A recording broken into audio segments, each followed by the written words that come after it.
to listen to Dr. Fred Harrison, who is Director for Development with International Union, a graduate from Oxford and London universities.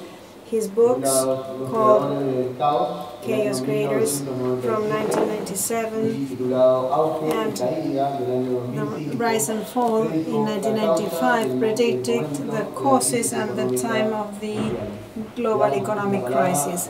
We therefore give the floor to Dr. Fred Harrison.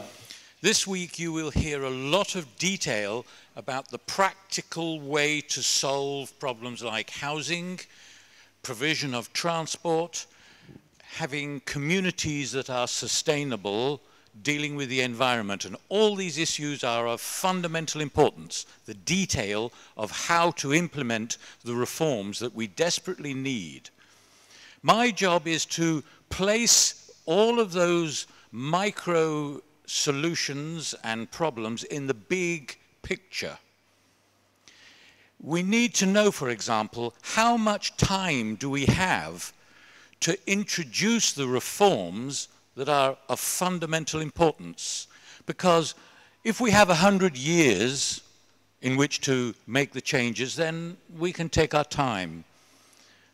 But if time is short, then when we talk about strategic action, we need to bear in mind the timetable.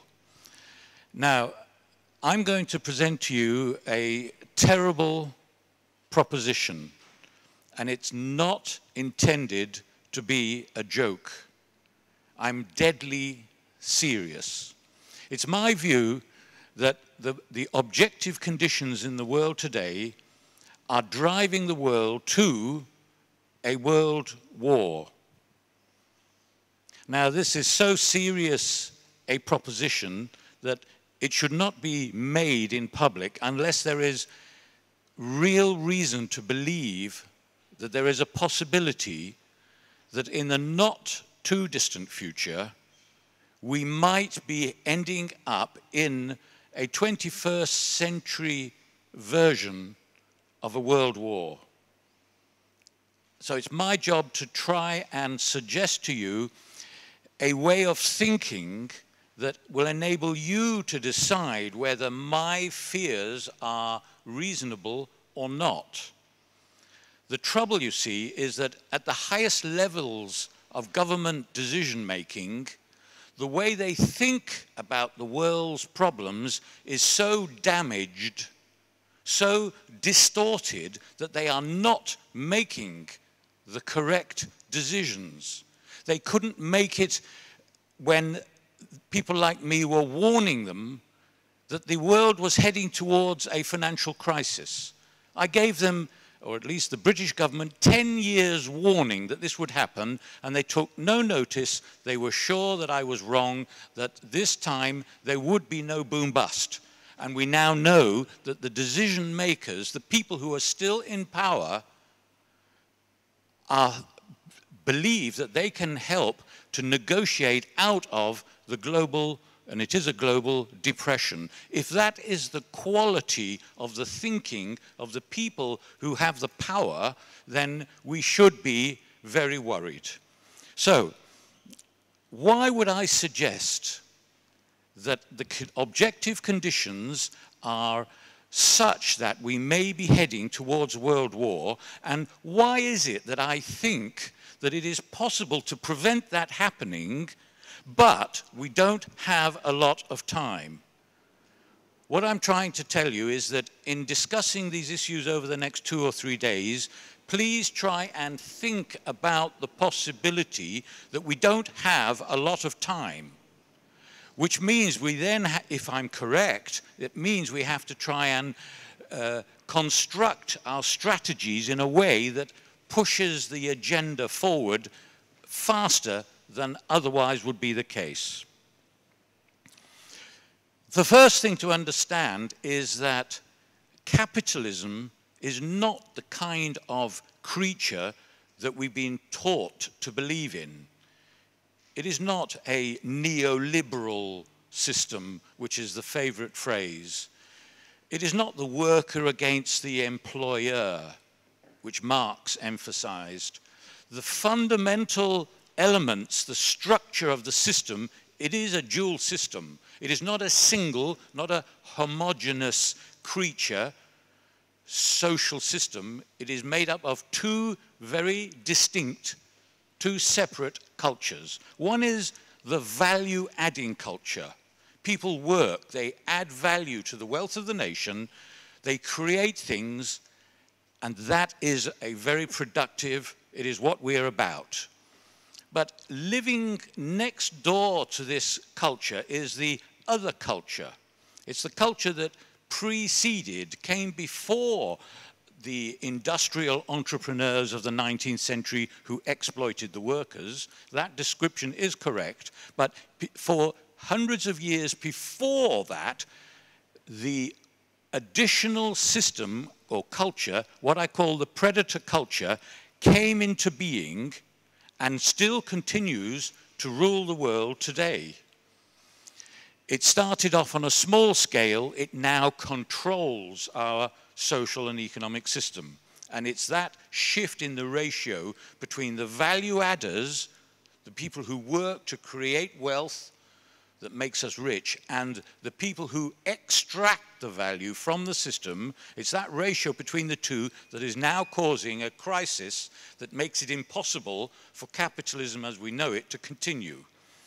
So I share Marx's view that there is a contradiction in capitalism, but the analysis is a significantly different one. So we need to understand the basic structure of this thing called capitalism. We have the predator culture, and I'm delighted to say my book that is of that name is now available and on sale here in Buenos Aires in Spanish. And we have the value-adding culture. The problem with the predator culture, the culture that extracts value from the system, is that because the people who extract value don't have to work for the money they take out of the system, the avarice, the greed, has no limits. For the rest of us, we would love to be greedy, but we can only be greedy to the extent that we work, create wealth, and therefore can enjoy what we create. That puts a natural limit on our consumption. But for the people who extract value without working, there is no limit to how much they want to spend, how far they would go to capture more riches that belong to other people. Now, what is the nature of the value that these people are extracting? In order to make sense of history, there is one concept only that you need to understand, and it's the word rent. Rent is the surplus value after people have worked and taken their share, and after people have saved and invested capital and taken their share. After that, there is a surplus that's called rent. No one individual creates that value. It comes from the sky like a miracle to the people like me who own land. So we get rich by doing nothing. So if we get rich from doing nothing, and we just have the luxury of keep on spending, there is no limit to what we will do to capture more rents. And our behavior is shaped by that dynamic of being able to take without working, and then take more and more and more. And it's important to understand that there is this dynamic where there is no limit to how much we want to capture. The formation of this capitalist system began in the modern times, 500 years ago, in Spain, in England. They set sail to the New World to find lands. In England, the aristocracy captured the lands from the peasants. It was 500 years ago that the modern version of capitalism began. The ratio of the people who took rents out of the system was in favor of the people who worked. Most people in the world were value adders. They worked, they created wealth, and then there were a few people who said, we want to take the rents. And so this system could continue to operate because there were enough people working to create the rent that kept the people who were the landowners, like me, happy. But this created a culture that became very dangerous. It's an institutionalized process, and it works like this. If I am very greedy, I don't work for all that I receive, so I want more and more and more. There comes a point where I have to say, well, in England, we've taken all the land, we must now go to other continents. So the dynamic is triggered to create what is now known as colonialism. But there was an additional way for the people who took the rents to expand their control over that particular stream of revenue from their country. They could tell the people who were losing their land in their country, we don't need you in England, please go away. Go to Australia, go to New Zealand. So we had two forces at work during the colonial period. We could go and capture other people's land, and we could get rid of our own citizens who were no longer wanted because we would push them off the land and we didn't need them to work in the factories. So now we have a capitalist system that is fundamentally destructive.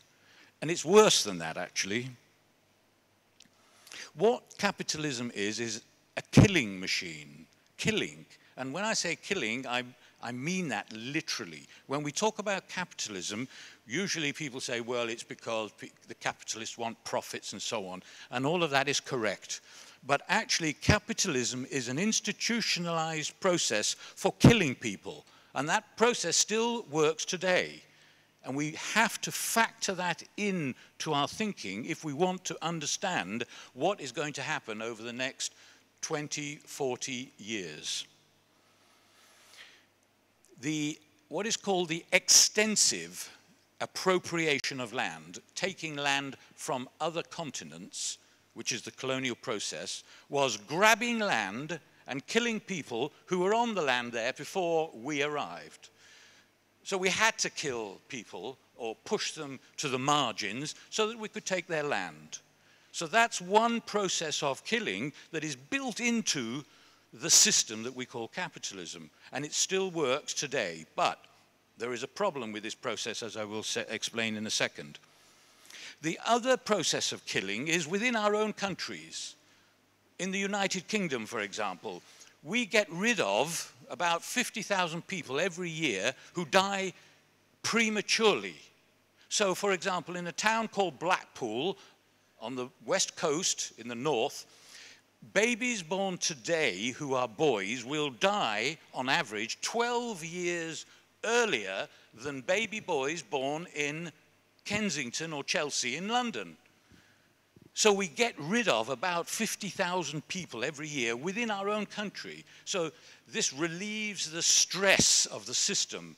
When things are not working, when there is not enough work for people, we solve the problem either by sending them to other countries, or we have structured the institutions and the values and the financial arrangements so that people die 12 years before they need. That's 12 years of life that people ought to be enjoying, which they aren't, and there's no reason why they shouldn't. So we have in capitalism a killing machine. It's to make profits. Yes, there is greed, but it's also destructive. We need to understand that this is not accidental, that the process is institutionalized. Because when we talk about a depression, and we've had two in the North Atlantic countries, in the 1870s and then in the 1930s, the consequence of those two depressions was a world war.